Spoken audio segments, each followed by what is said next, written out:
Hôm nay thì cũng đã lâu rồi em mới quay lại với cái chuyến đi 3 ngày 2 đêm vòng quanh núi Phú Sĩ.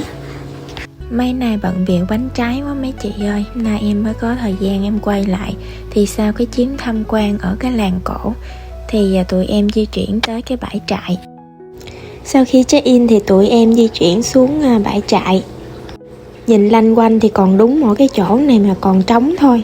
Nó có view, nó cận hồ cho nên là hiếm lắm mấy chị ơi. Sau một hồi lăn tăn là không biết có ai xí chỗ này không, cho nên là phải đành qua hỏi bác người Nhật kế bên. Sợ cái chỗ người ta xí rồi mà mình nhào vô thì vô duyên lắm. Bác cho con hỏi là cái chỗ này là có ai đã đặt trước chưa.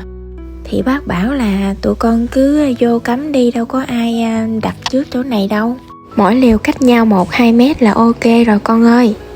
Mừng quá, nhanh trí bay vô phóng hạ chạy liền mấy chị ơi, đâu có dám để lâu. Tại cái chuyến đi lần này á, là tụi em đi với cái đoạn đường xa lắm mới xuống được tới đây.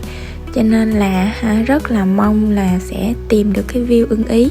Sau khi dựng trại thì trời cũng đã sập tối rồi. Em chuẩn bị đồ ăn tối cho cả gia đình.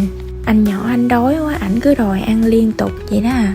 Nay cho nhanh gọn lẹ thì em làm cái thịt nướng áp chảo. Mùa này đi thì lạnh lắm mấy chị ơi. Hiện tại là âm khoảng 1-2 độ vào ban đêm đó mấy chị. Nhưng mà yên tâm nha, ba đã chuẩn bị chăn ga gối nệm cho tụi em đầy đủ rồi, cho nên là không sợ lạnh đâu nè.